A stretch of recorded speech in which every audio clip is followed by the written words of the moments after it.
Good Sunday, everybody. Welcome to Curry's Double Play. Wow, it's our brand new show, Curry's Double Play. On Curry's Double Play, we do a double play of your favorite games and excitement and all that stuff. On today's Curry's Double Play, we're going to go back to 1967 for a game of lies and truth, to tell the truth, coming up next on Curry's Double Play.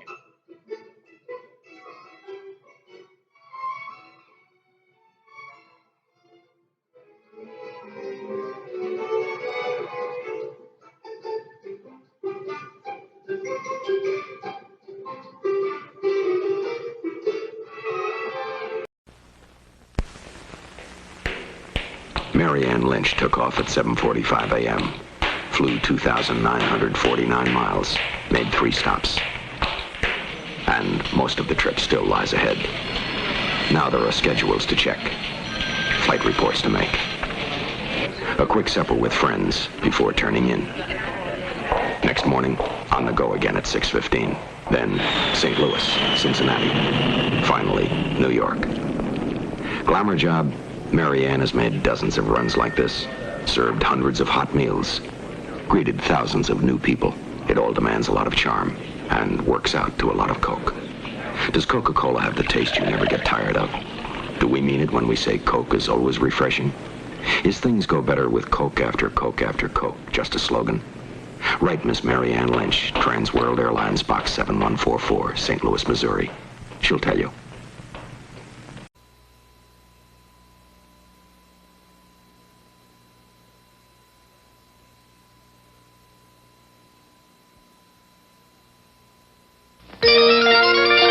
Get in the winner's circle with Gentle Ben this fall.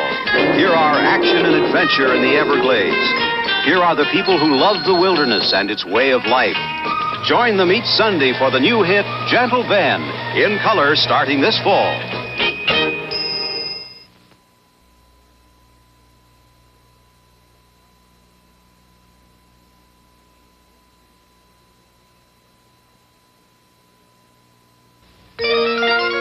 Get in the winner's circle this fall with the Carol Burnett Show. 60 minutes of top entertainment with musical comedy queen Carol Burnett and guest stars galore. Wild is the word for the Carol Burnett Show, coming Monday nights in color.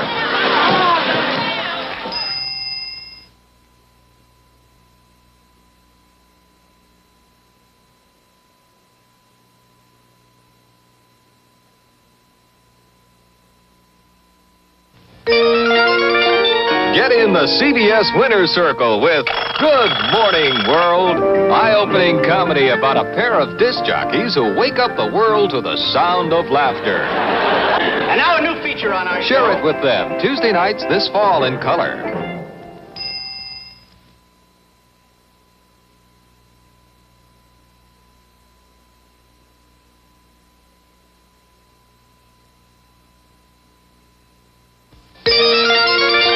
Get in the winner's circle this fall with Cimarron Strip, Thursdays on CBS.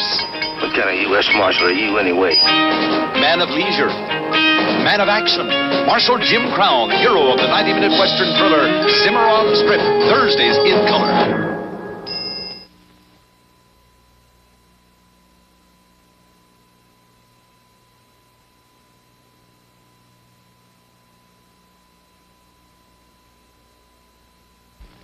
Get ready for Carol Burnett, Mondays this fall, in a big hour bursting with comedy, variety, and major guest stars. Go where the excitement is. The Carol Burnett Show, in the winner's circle, Mondays in color on CBS.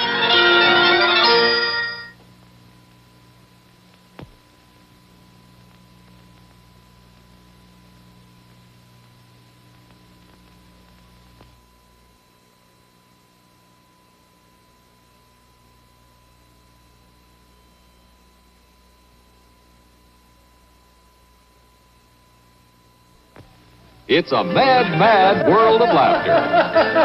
Who wrote this joke for the show? I did. It's out. But the comedy's in. Be watching Tuesday nights this fall as Good Morning World enters the winner's circle in color on CBS.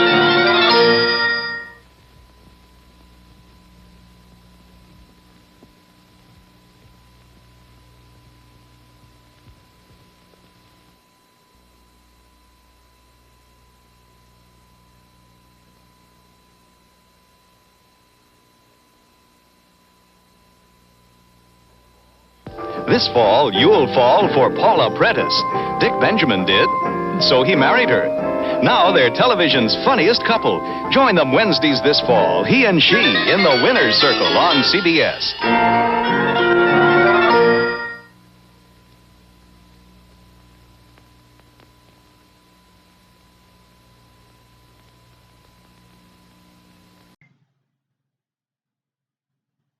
On this episode of To Tell the Truth, you will be seeing their final black and white episode of To Tell the Truth with Bud Collyer. It was aired in May of 1967, and it was their final farewell. Maybe. So we're bringing you a classic 1967 episode of To Tell the Truth coming up next.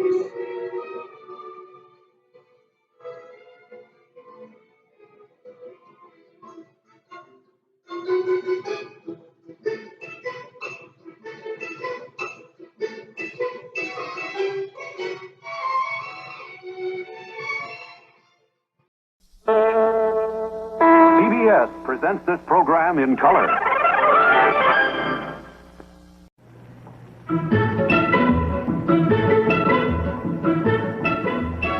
One of these ladies has been married for more than 10 years, is over 30 years old, yet for several months posed successfully as a 16-year-old high school student. What is your name, please? My name is Lynn Tornabene. My name is Lynn Tornabene. My name is Lynn Tornabene. Only one of these ladies is the real Lynn Tornabene. The other two are imposters and will try to fool this panel. Tom Poston, Peggy Katz, Orson Bean, Kitty Carlisle, plus 100 members of our studio audience on To Tell the Truth. To Tell the Truth is brought to you tonight by Seago Diet Food. 24 delicious flavors for helping you find the joy of a slender figure. And now, here's our host on To Tell the Truth, Bud Collyer.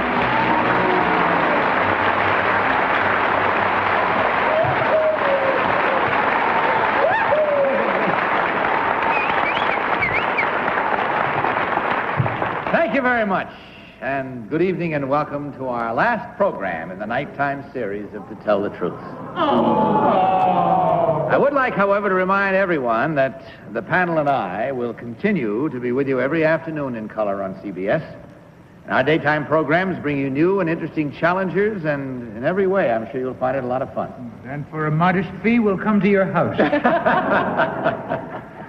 Again tonight, we're going to give that group of 100 persons in our studio audience a chance to vote electronically every time we play a game on To Tell the Truth. So audience, stay alert, locate those voting machines, and get ready with them. And panel, if you will, please open up that first envelope and follow along with me. I, Lynn Tornabene, celebrated my 34th birthday and 10th wedding anniversary as a junior in high school. I decided that in order to write an intelligent book about teenagers, I had to live their life and examine their world from the inside. Dressed as a typical teenager with my hair cut in bangs and hidden behind a pair of fake eyeglasses, I registered in the 11th grade. For the next several months, I talked, thought, and acted like a 16-year-old girl. I went to football games and parties, felt the teenager's fear when I hadn't done my homework, and suffered her agonizing need to be liked. No one suspected I was an imposter. I was accepted by both the students and the teachers. The result of my fascinating experiment is soon to be published as a book called I Passed as a Teenager, signed Lynn Tornabene.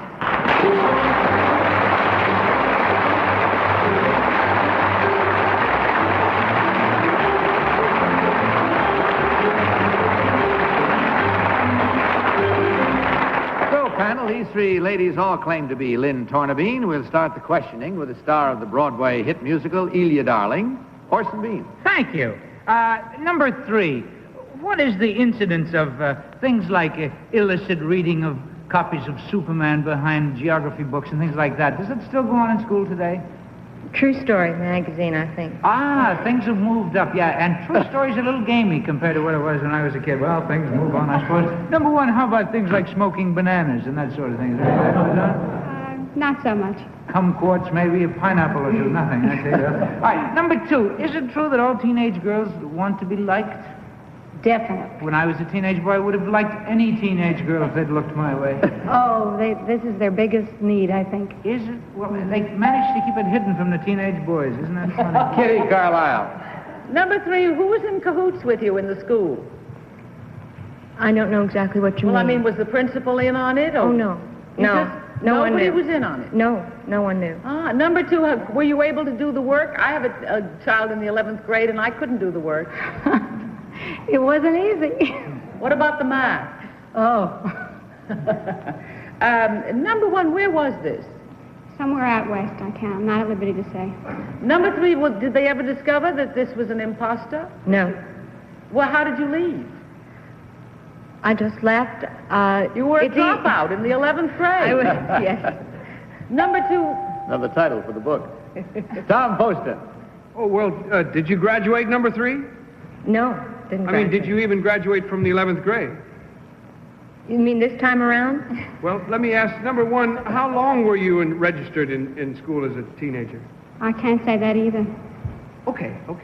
Number 2, have you written other books? Yes. What was the title? What's a Jewish Girl? That's why I recognize the name. I love that book. I want to ask you questions about that. Number 3, what about dating? Did you go out on dates? Not very many. Let me ask number 1, where did you say you lived when you registered in the school? Did you say you lived with your folks or? No, I was with a guardian. And that was your husband? No. Did I understand you to say you have a child? Or 2 or 3? Peggy Cass. Thank you. Oh, and number 3, what did you do on parent-teachers' nights? I mean, who showed up for you? No one spoke for me. I had a guardian, though. I had a guardian. Number 2, did you find it hard to speak their language? I mean, the slang that they speak, or did you catch on to it? You had to listen closely. It's changed a bit since my first go-around. Number 1, did you have to, do your eyes all black? Do the kids wear lots of makeup now? A lot of makeup.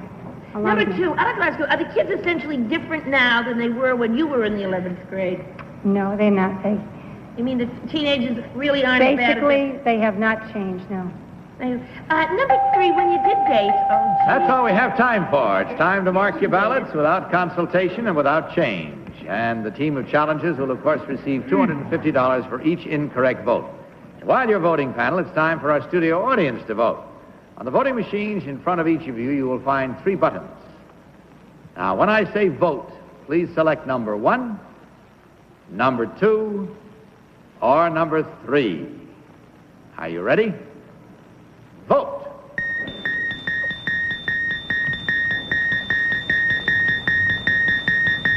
Well, your votes have been registered. Now let's find out how our panelists voted. Tom, for whom did you vote? I voted for that first little minute up there. She's tiny, and I think that would help. And she appears to be quiet. I think that might help her, too. I forgot what the one said who said she dated, but I think that would be a risk with a husband.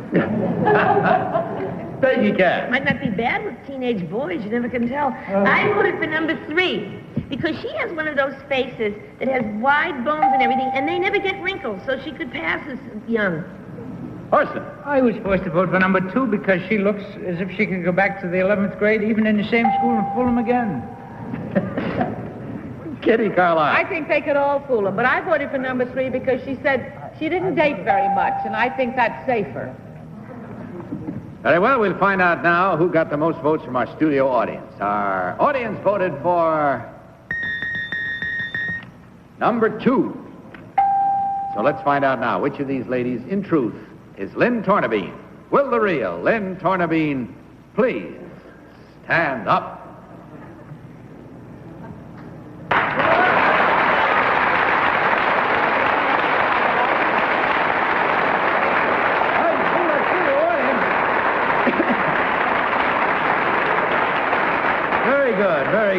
Number 1, what is your real name and what do you really do? My name is Judy Siegel. I'm a housewife from Baldwin, Long Island, and I have 2 children. And number 2, what is your real name and what do you do? My name is Peggy Maynard. I'm from Pound Ridge, New York. I've just completed a year of reigning as Mrs. New York State, and I have 8 children.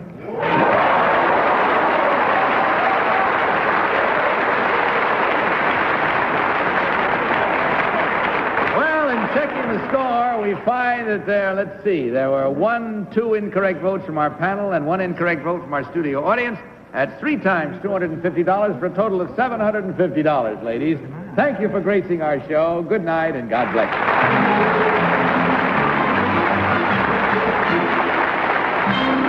We'll meet our next team of challenges in just a minute, right after this message.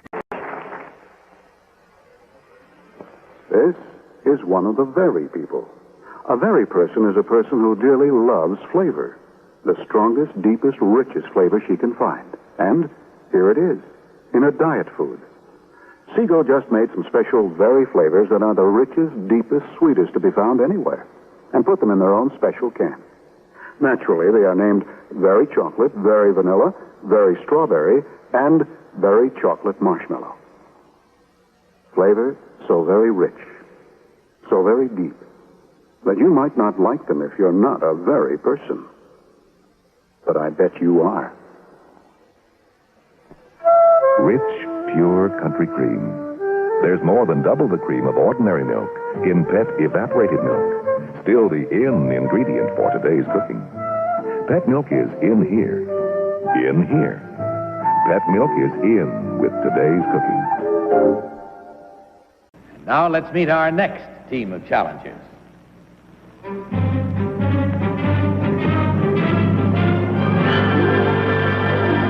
What is your name, please?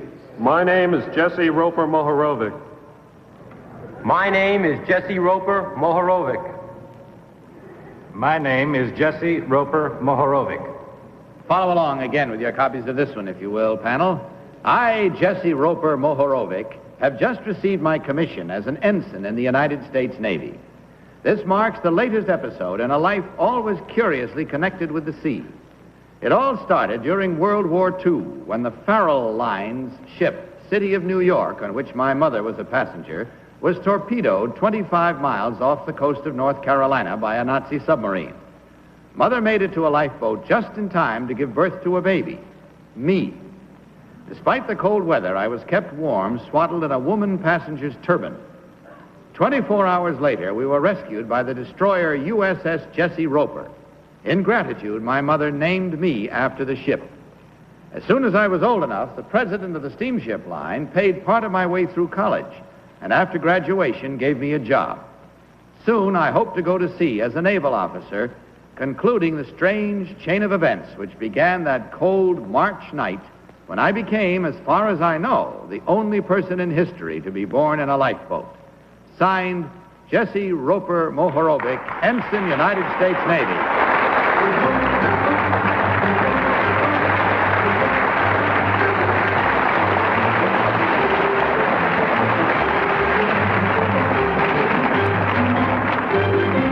Panel, these 3 gentlemen, as you heard, all claim to be Jesse Roper Mohorovic. We'll start the cross-examination with Kitty Carlisle. Thank you, Bud. Number 3, do you believe in fate? I certainly do. Number 2, who helped with the berth in the lifeboat? There was a ship's doctor aboard. Oh, that was very good. Number 1, who was the Secretary of the Navy? The Honorable Paul M. Nitzig. Who? Paul M. Nitzig. Number 2, did you go to Annapolis? No, I did not. Did you, number 3? No. Number 2, how did you get commissioned? I went to OCS, Officers Candidate School. Thank you. Number 1, you have brothers and sisters? Yes, I do. All born under less dramatic circumstances, I trust. Yes, that's correct. Where were they born? Well, my oldest sister was born in Ankara, Turkey, and my youngest sister here in New York. Tom Poston. Number 3, what does your dad do, or what did your dad do? Dad. What did your father do? My father was associated with the Yugoslavian government during the war and is deceased. And do you have brothers and sisters? Yes, I do. Are they born in Turkey and here and stuff? That's correct. Oh, I see. Number 2, How did you happen to know the president of the lines? He wasn't on that ship, was he, at the time? No, but the event caused a great publicity write-up, and he was grateful, and therefore we got to know each other. Number one, do you know the first place in the U.S. that you landed? Yes, Norfolk, Virginia. Do you know what the laws are about whether you're a U.S. citizen or not? Yes, I am. I don't know if I should continue. Peggy Cass. Oh, sure, continue, number one. Well, it's a very unusual circumstance. I'm a naturalized citizen, primarily because of the fact that my mother was traveling on a diplomatic visa. Well, number three, what were your people doing in Turkey if you're Yugoslavian? Well, we weren't in Turkey. We were coming from the Union of South Africa, Cape Town. Oh, gee, you're a very well-traveled baby. Number two, where did you go to college? Yale University.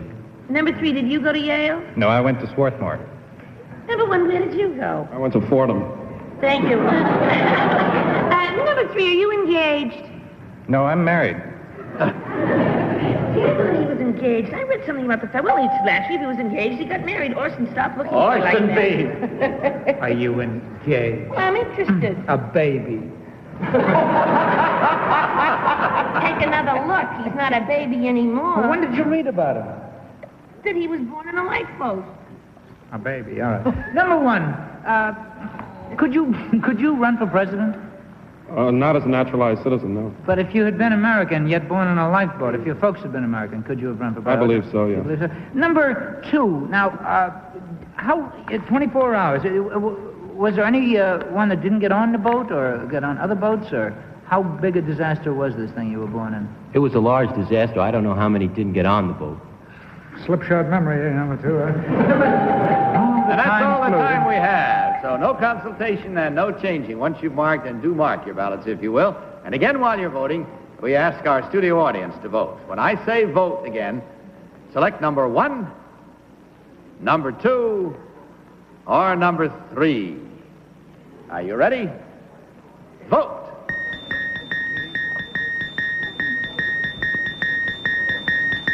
Your votes have been registered. We'll see how the panel voted. Tom, for whom did you vote? Wait a minute. All right. Once again, I voted for number one. Not because he looked like he could pass as a teenager, of course, but I believed him when he said those things about his family being born in Turkey and here, and I think it's number one. Peggy. I have deduced it as number one. At last I've done it right. Number three couldn't have gone to Swarthmore and worked for Steamship Line because it's in Pennsylvania. And number two, they don't have steamships in New Haven, but at Fordham, you could go to work on a steamship line because it's in New York. Orson. I apologize for the rest of the panel. That's the best thing I ever said here. I voted for number one because he looks like a Turk. Although he said, isn't that fellow the Secretary of the Navy? Said Honorable Paul M. Nitze? Yes. I voted Kitty. for number three because he looks as though he might be Slavic, and I believe he went to Swarthmore, and he looks like a bouncing, beautiful baby. Now? All right, let's find out now who got the most votes from our studio audience. Our studio audience voted for number one. Very well, let's learn now which of these gentlemen, in truth, is Jesse Roper Mohorovic. Will the real Jesse Roper Mohorovic please stand up?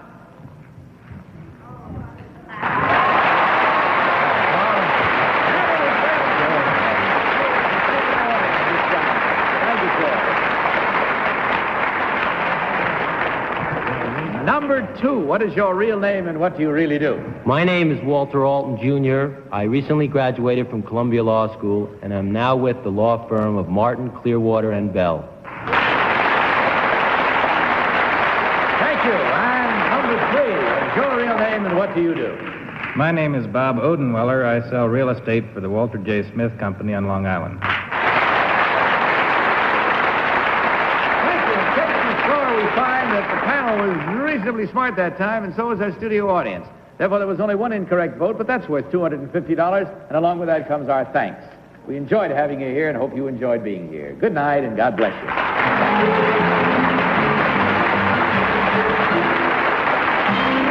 We'll be back with our next team and play another game in a minute, but now listen to this.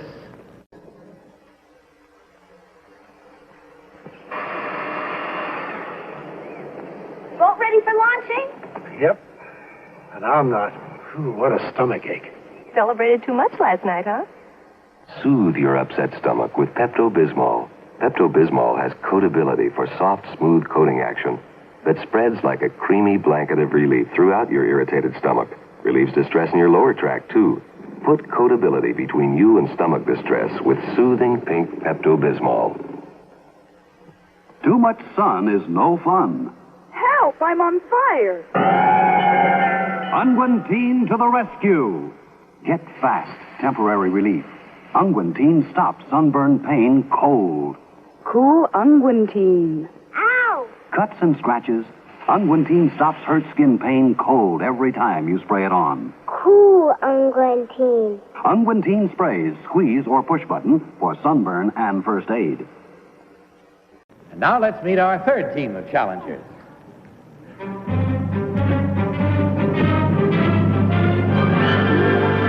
What is your name, please?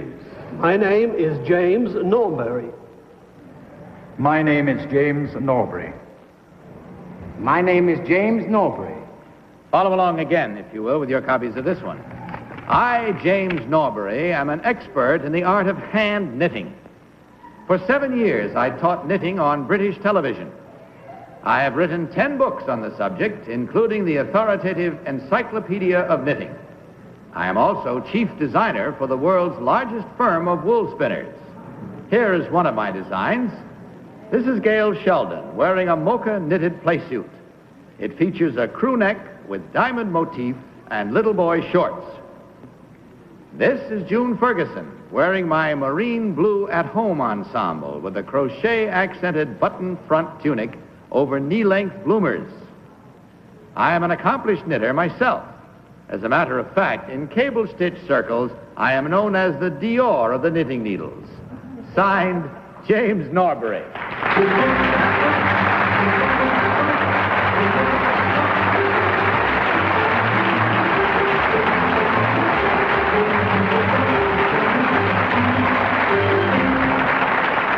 Very well, panel. These three gentlemen all claim to be one James Norbury. We'll start with Peggy Cass. Peggy? Thank you. Number 3, do you cast on by hand or by needle? I cast on by hand. Thank you. Number 2, what is the difference between knit and purl? Knitting is done with the wool at the front of the work and purling with wool at the back of the work. Thank you. Number 1, how much wool to a skein? Oh, about 1 ounce. Thank you.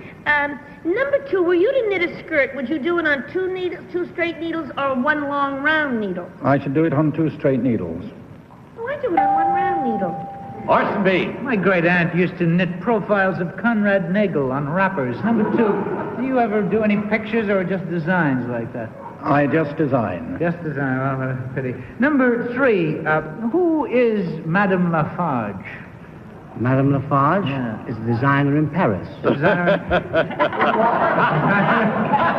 in Paris.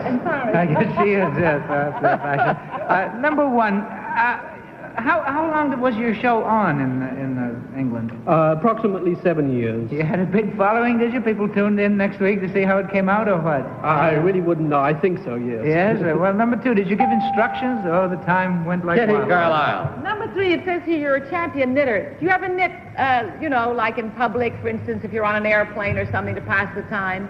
And what do the people think when they see you doing it? Well, I don't care what they think, but if they ask me questions about it, I tell them the truth, that men were the first knitters. The shepherds were knitters, and they used to knit their hats. Well, good for you. I approve of that. Number 1, do you agree with that when you purl, the thread is in the back of the needle? Yes, I agree with that. You do. Number 3, what is the largest woman's magazine dedicated to knitting in England? A woman's own. Number 2, what is the Women's Home Industries? Tom Poston. Number 2, do you ever help out factories with their knitting? No. Well, number 1, do you? No, never. Pardon me? Never. Number 3, may I ask you, as an individual knitter, would factories be able to turn out either one of these garments? No, they wouldn't. I actually have no competition at all. I work for the largest wool spinners in the world. They are in Darlington, Yorkshire. The name is Peyton and Baldwin. And that's all the time we have. Much time for you now to knit one and purl two with your reasons and your votes. So mark your ballots at once. No change and no consultation. And of course, again, while you're voting, panel, our studio audience will be asked to vote as well. So again, when I say vote, will you select button number 1, number 2, or number 3? Are you ready? Vote!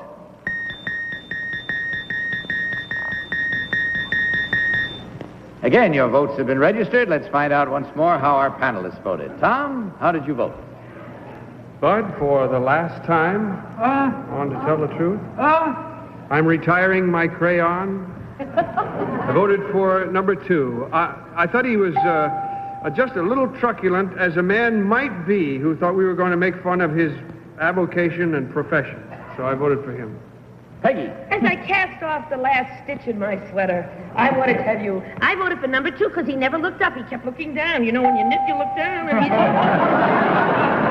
Orson Bean. And with a lump in my throat, and I'll see him tomorrow at 3 o'clock. I voted for number 3 because to me he had the gift of gab, he had a sense of humor, he worked in a plug for his company. All 3 things indicate a touch of show business, and I don't think you could sit on TV and just knit and keep anyone watching it. And your poor 3 is raveling. It's unraveling a little. What a shame. Yes, this suit itself is so threadbare that I sent it to be cleaned. They returned it on a spool. Kitty Carlisle. I voted for number 3 because I think 1 and 2 gave us the wrong answers on the purling.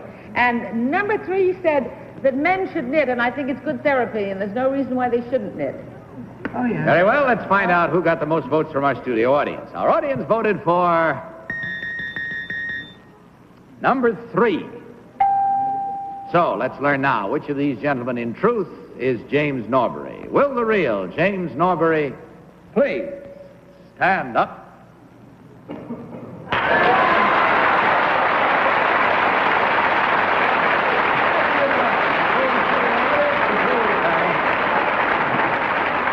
Very good.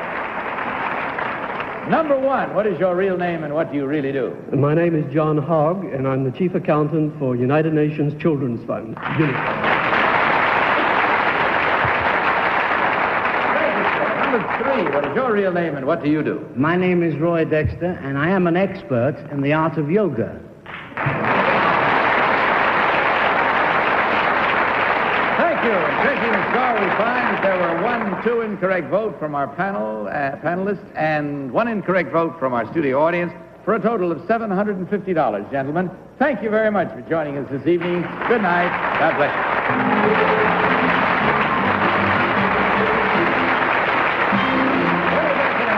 But right now, this important message.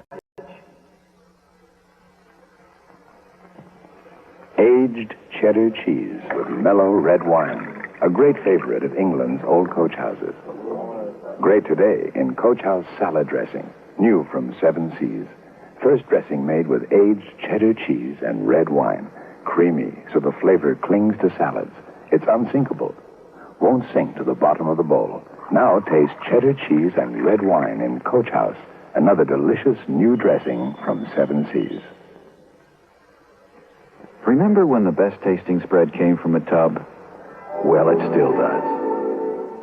Chiffon, the soft margarine with the delicious melting flavor of the expensive spread. That's because chiffon is made soft with light, delicate safflower oil. And safflower oil makes chiffon highest in polyunsaturates, lowest in saturated fat of all margarines. Chiffon, best taste that ever came out of a tub. Well, my good friends, this program concludes the nighttime series of To Tell the Truth, which began on December 18th, 1956. It's been a happy 10.5 years for all of us, and we sure hope to be back again in the nighttime schedule at some future date. Yay, yay. In the meantime, don't forget to join the 5 of us every afternoon, Monday through Friday, on our interesting daytime To Tell the Truth series, and I know you'll enjoy it. We look forward to having you there. So until tomorrow afternoon, this is Bud Collier reminding you to tell the truth. To Tell the Truth is a Mark Goodson, Bill Todman production. This is Johnny Olson speaking. Tonight's program was pre-recorded. Ernie Kovacs is at the helm when a nutty band of bank robbers set sail for comedy in Sail a Crooked Ship on the CBS Thursday night movies. And on Friday, Rosalind Russell stars in the Five-Finger Exercise on the CBS Friday night movies. To Tell the Truth was brought to you tonight by Chiffon, a soft margarine made with light, delicate safflower oil. Good tasting, good to you. Soft Chiffon.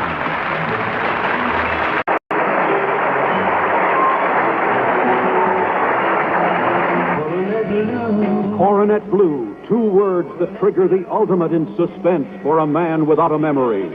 Frank Converse stars in Coronet Blue, in color. Premiering next Monday night on CBS.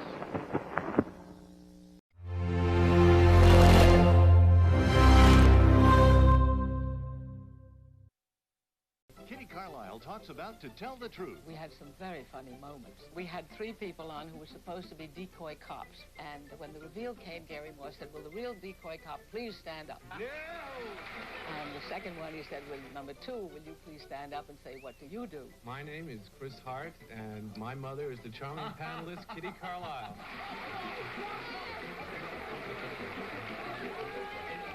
Get in on the fun. Watch Game Show Network. Well, you thought that was the final episode of To Tell the Truth. Not! Because we got you another episode in color! And oh boy, it is going to be coming up next. Don't you dare go away.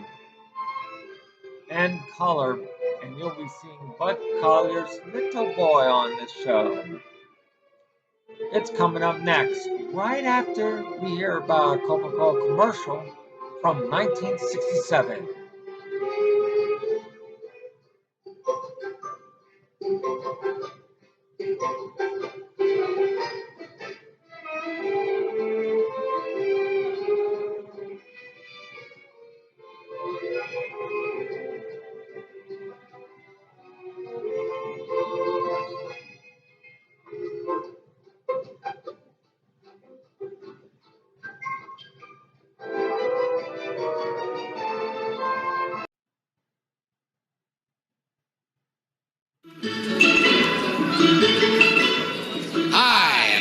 Thanksgiving to you.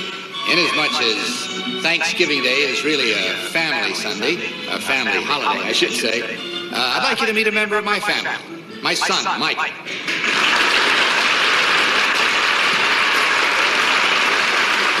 Happy Thanksgiving Day. Now I'd like you to meet another member of our family, my wife, Karen. Is this Karen? Is this Karen? Or is this Mike Collier's wife, Karen? We'll soon find out as they try to fool this panel. Tom Poston, Peggy Cass, Orson Bean, Kitty Carlisle, plus 100 people in our studio audience on To Tell the Truth. This portion of To Tell the Truth is brought to you by new Bravo floor wax, so tough you can wash it with detergent. And here, once again, is our host on To Tell the Truth, Bud Collier. To Tell the Truth. Thank you. Now, panel, I know that you all know my son, Mike, of whom I'm very proud, but you never met my daughter-in-law, Karen, and the 3 young ladies who claim to be in that status are now in a soundproof room. So they can't hear your questioning of Mike. To find out something about his marriage, we'll start with Kitty Carlisle. Thank you, Bud. Mike, I know that you worked very hard to be a lawyer, and it takes a great deal of study. What did your wife do when you were working all that time? Well, she kept out of my way, but would run in every hour to say, how are you doing? How are you doing? Oh, very nice. Tom Poston. Obviously, you were married when you were still studying law. How far along in your education did you get married? 3 months into law school. Thank you. Peggy. Oh, this is very interesting. Did your wife work while you went to law school? Oh, yes. Good girl. Orson. Still. Have you got any kids yet, Mike? Oh, no. Strict mother-in-law, I see. Kitty. What did your wife do while you were in law school? She's a model and television actress. Oh, not bad. Tom, where do you live now, Mike? In New York City. And where were you going to school? In New York City. So where was she modeling? Peggy. Now, gee, it's Thanksgiving. I feel I should say something like, is this domestic young lady going to cook your turkey dinner, or are you going to have it at your dad's house? I think we may have it at my sister's house, but the plans aren't set yet. If you dare to take her home to Bud's place, how does she get along with him? Well, very well, actually. They get along quite well. Yeah, all right. Everybody's got to get along well with Bud. Altogether too well. Can she cook? Excellently. Oh, she cooks. And what kind of hours did you keep when she was working and you were working? Well, actually, her schedule can be quite flexible, as you know. Tom, do you mind if she goes to work and works around other fellows and all that stuff? Well, they're all nice people like yourself, so. No, that you would want to avoid. Did you meet her hanging around the television studio? No, we met in Connecticut. Oh. Arthur, how do you live in respect to Bud in Connecticut? I mean, close or... I live in New York. Oh, you do live in New York? Well, how come you met her in Connecticut then? He used to This live was in Connecticut. 4 years ago. Oh, well, time for... Kitty! Well, you seem like such an even-tempered fellow, Mike. Does she do anything that annoys you? Very little. What? Well, what's the very little? Yeah. She has a habit of leaving caps off toothpaste, things like that. That's it. Time now for the end of this preliminary questioning. And we'll ask the young ladies to come out and join us again. Now, you've learned a little something about Karen and Mike, and maybe it'll help you in your questioning in the future. All right, ladies? Join us on stage, if you will, please. And may I ask you, could you hear anything while you were in the soundproof room? Thank you very much. Be seated, please, and we'll play our game, finding out which of these young ladies is married to my son, Michael. We'll start the questioning with Tom Poston. Tom? Where did you meet number 3? In Connecticut. Why did you meet?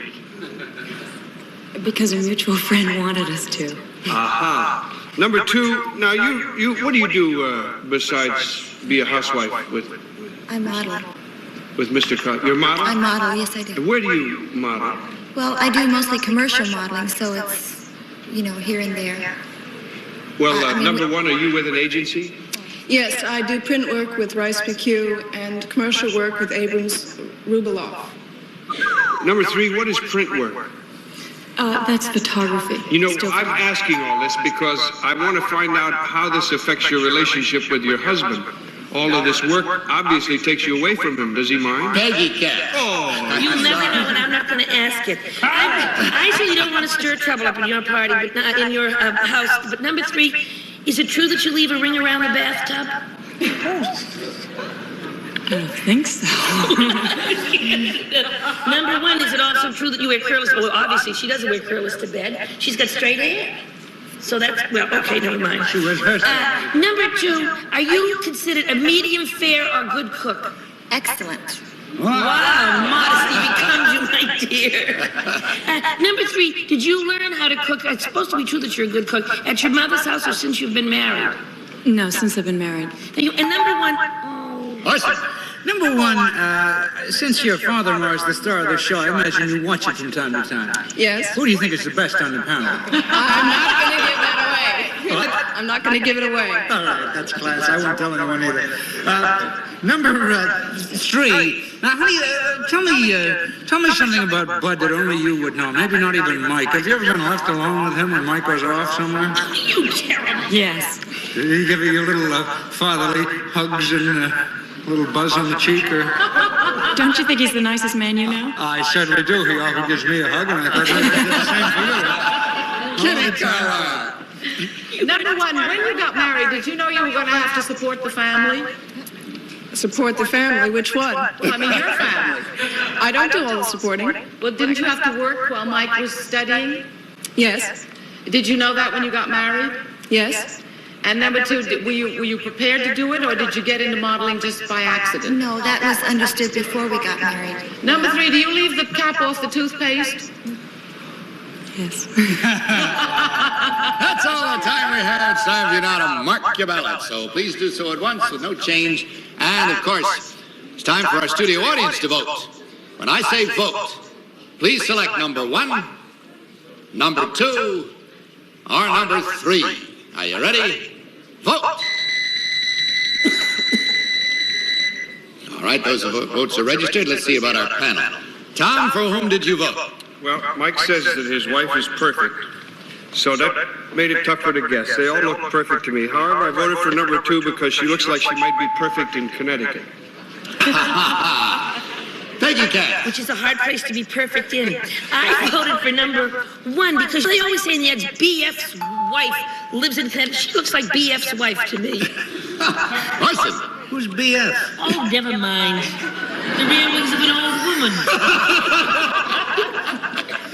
I voted for number 3. Why? I'll tell you. You see, when I was a boy, number 1 volunteered about print work or whatever, and it seems to me that the real one wouldn't have volunteered that because it sounds too right.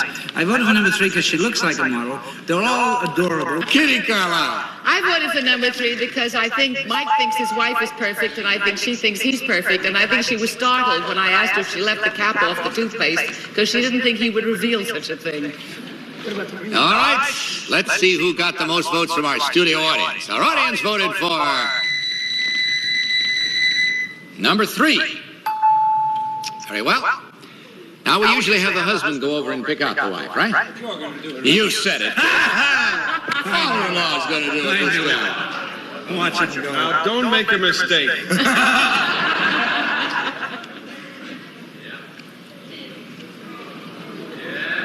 Well... Oh, he is making it.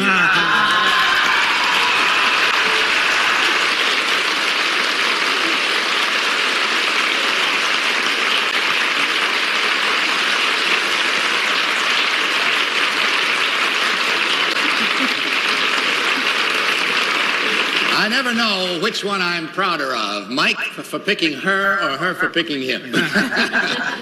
Anyway, it was a joy to have you with us, believe me. Happy Thanksgiving.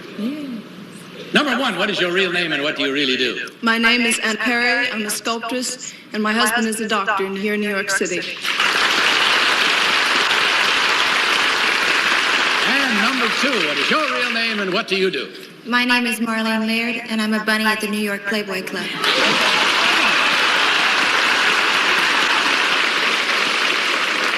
Well, in checking the score, we find that there were 1, 2 wrong guesses from our panel and 1 from the studio audience, a total of 3. 3 times $100 is $300, ladies and gentlemen. Thank you very much for all of you being with us. Mike and Karen, God bless you. Bye.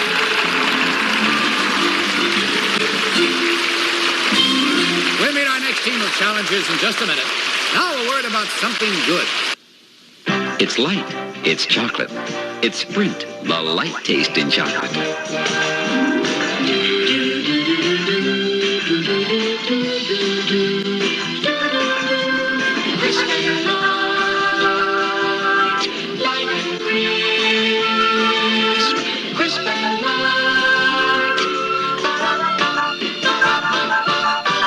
Sprint Chocolate Crisp, the light taste in chocolate.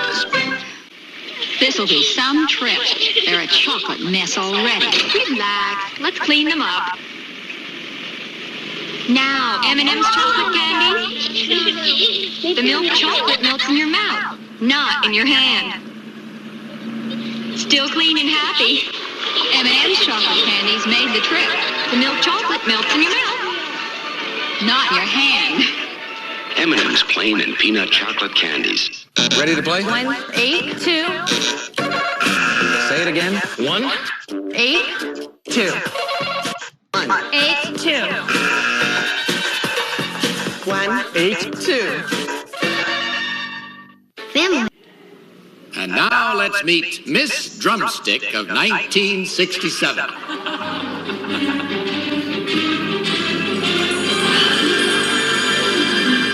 What is your name, please?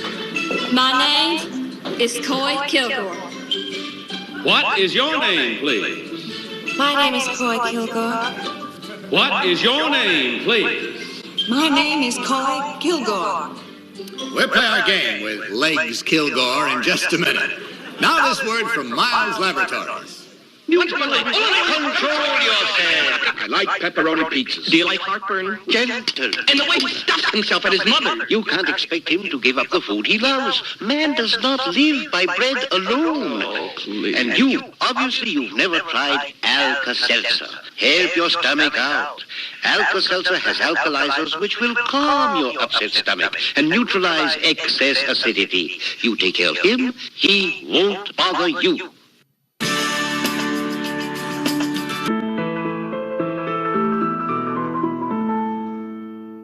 All right, panel, open up your envelope, if you will, and follow along. I, Coy Kilgore, won a beauty contest based on beautiful legs. The competition was held in a town that is considered to be the turkey capital of the world. To make sure that only the legs were being judged, the face and figure of all the contestants were hidden during the judging. Appropriately enough, the title I won was that of Miss Drumstick 1967. Signed, Coy Kilgore. This portion of the Tell the Truth is brought to you by new Johnson Liquid Shoe Polish, the shine that won't crack off. The next portion of the Tell the Truth is brought to you by Measurin, the time-release pain reliever with the built-in second dose. All right, panel, these three, sets of legs, or these 6 legs, claim to belong to Coy Kilgore. We'd start the cross-examination with Orson Bean. Orson? Thank you. Number 3 and 3A up there.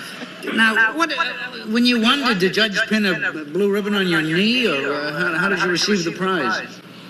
Well, we got a banner that went across us, and I got some flowers, and How did you hold them, number 3, if you were just seen from the legs down? well, by that time, they'd taken the board away.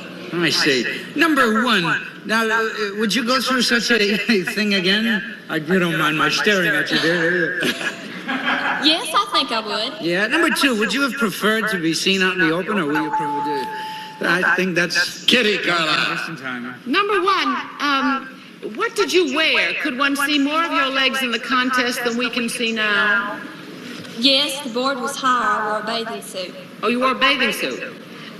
Number 2, were you allowed to wear leotards? No, ma'am.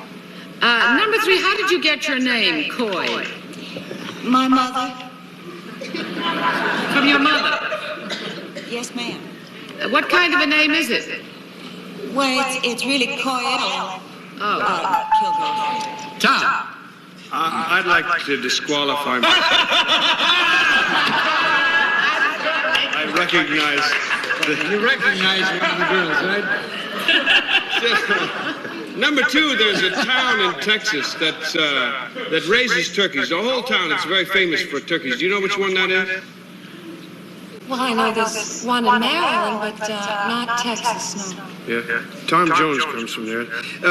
Number 1, you have such a lovely smile. I'm surprised that they didn't bother. Number 1, where is your contest? Do you know? Do you remember?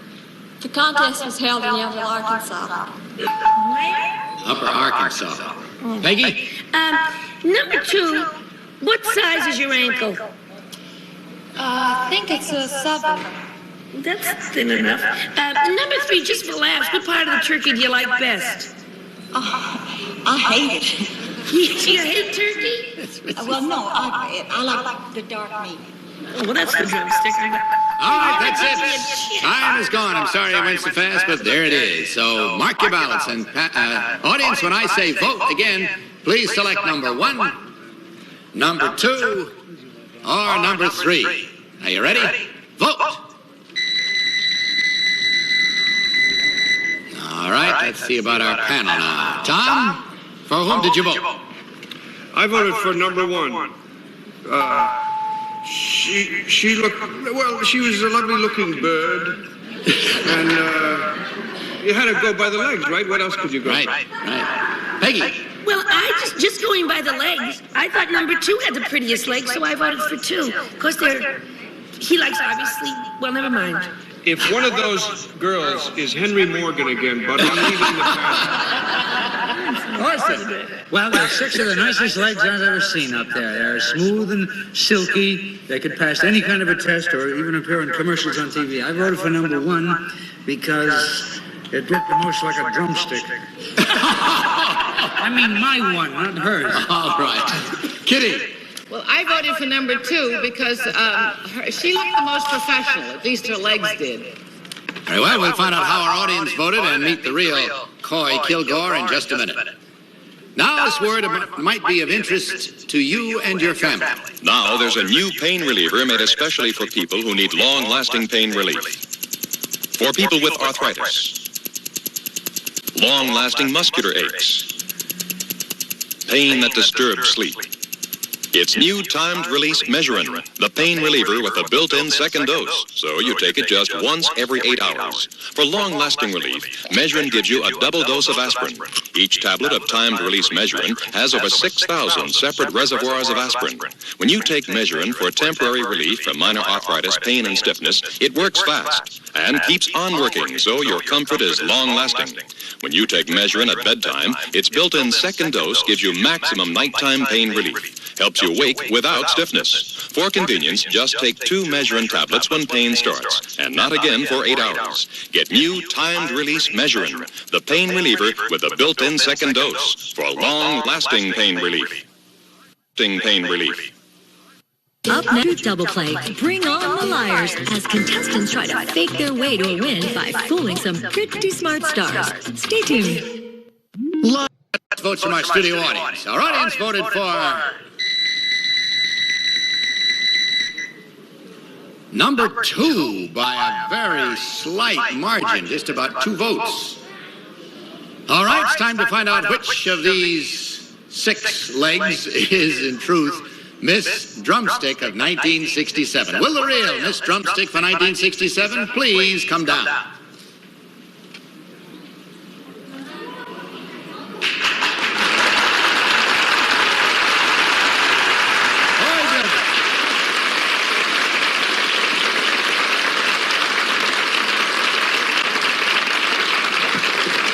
So there we have Coy Kilgore in person. Now, let's see. Number 2. Who are you? Joanna Barr.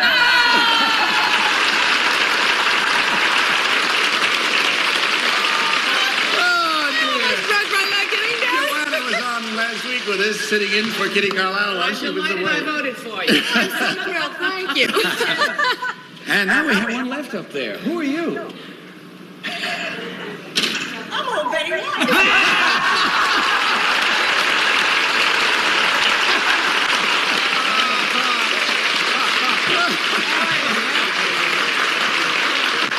Well, we got to put you on the spot in a way there, panel. Good enough. Hello, young losers, whoever you are. For your information, the contest was held in the turkey capital of the world, Yellville, Arkansas. Well, in checking the score, we find that there were 1, 2, 3 incorrect votes. That's 3 times $100 or $300. Thank you, you gorgeous creatures, all of you, for being with us especially. Goodbye, and God bless you.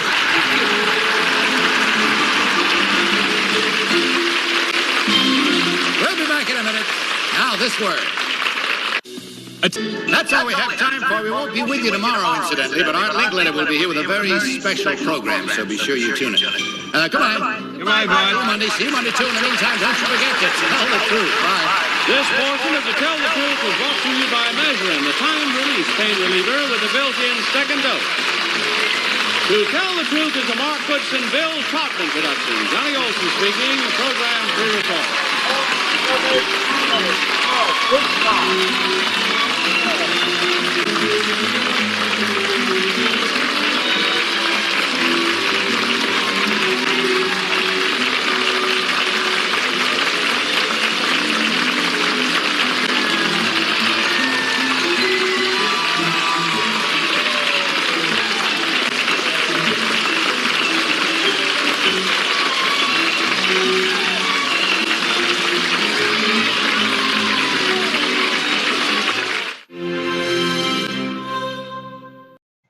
Tomorrow on Surveys and Polls Monday. Here's... Okay, it's one round apiece now. It's getting pretty interesting. We got the champions are going to begin. Bob Stallings, $31,500 winner. And we have over here Mary Brown, who's trying to become a winner. We wish you both luck. Here comes the last question, because this round will do it. Exciting tie. In one word, this is interesting. In one word, what one thing do you want for your children? Now, that is a question we asked Americans with the help of Davis Research. We have the 8 top responses.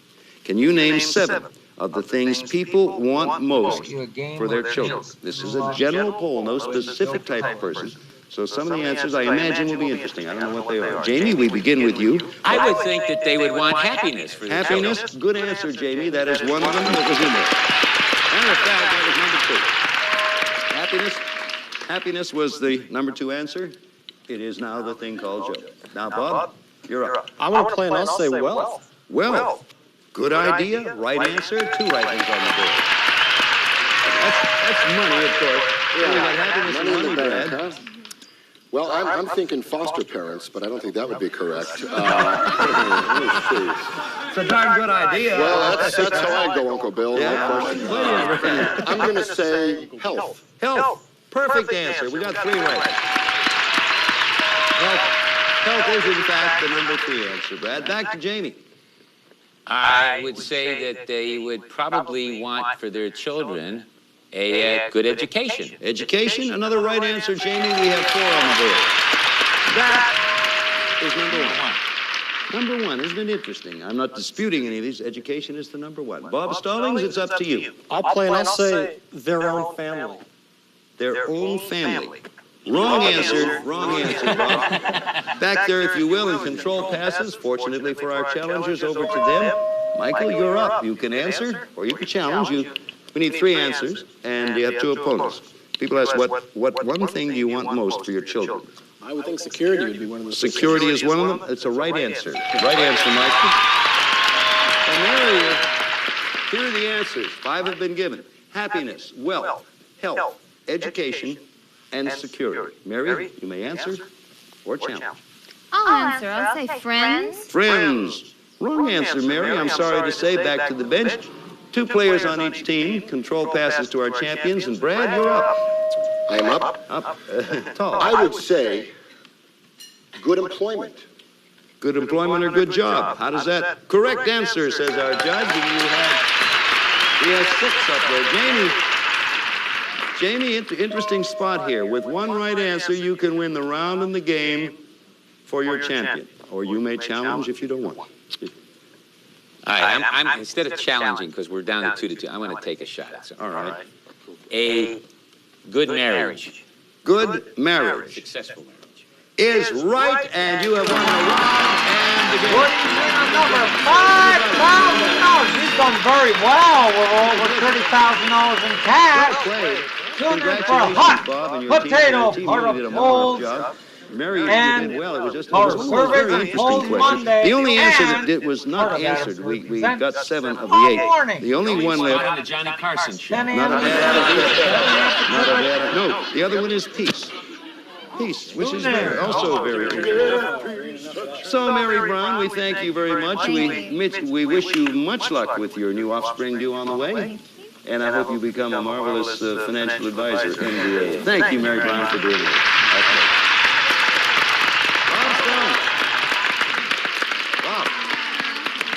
Your team and you work beautifully together. You have now won $32,500, and when we get back from this commercial, you'll get a shot at $5,000 more. See you all in just a minute.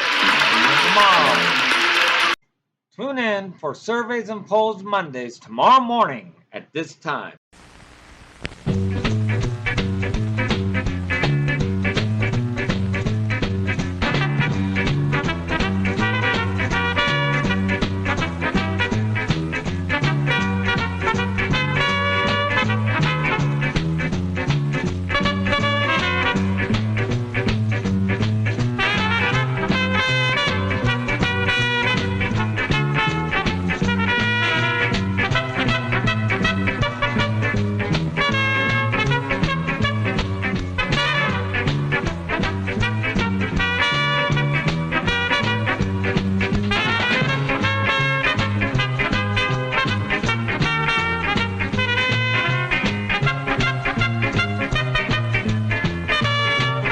Coca-Cola has the taste you never get tired of. Always refreshing. That's why things go better with Coke after Coke after Coke. Kitty Carlisle talks about To Tell the Truth. We had some very funny moments. We had 3 people on who were supposed to be decoy cops. And when the reveal came, Gary Moore said, will the real decoy cop please stand up? No! And the second one, he said, well, number 2, will you please stand up and say, what do you do? My name is Chris Hart, and my mother is the charming panelist, Kitty Carlisle.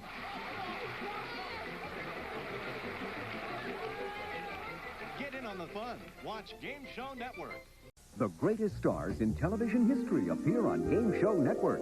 These 3 people all claim to be Hermaine Zawacki, a licensed barber. Dick Van Dyke.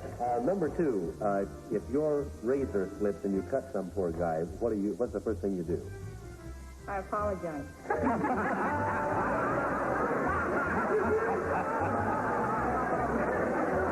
We'll move on to number 3. See your favorite stars on Game Show Network. 9. Kitty Carlisle, Kitty Carlisle, always lovely, always amorous, not a minute, she's not glamorous, she is fun to tell the truth. Kitty, witty, pretty, Kitty. Kitty Carlisle, the first lady of game shows on To Tell the Truth, weeknights 9:40ish Eastern on Game Show Network. Well, that's our show for today for our pilot episode of the Curry Double Play. Well, we had a ball, and I hope you guys tune in for next Sunday's surprise on Sunday Fun Day. Until then, good night.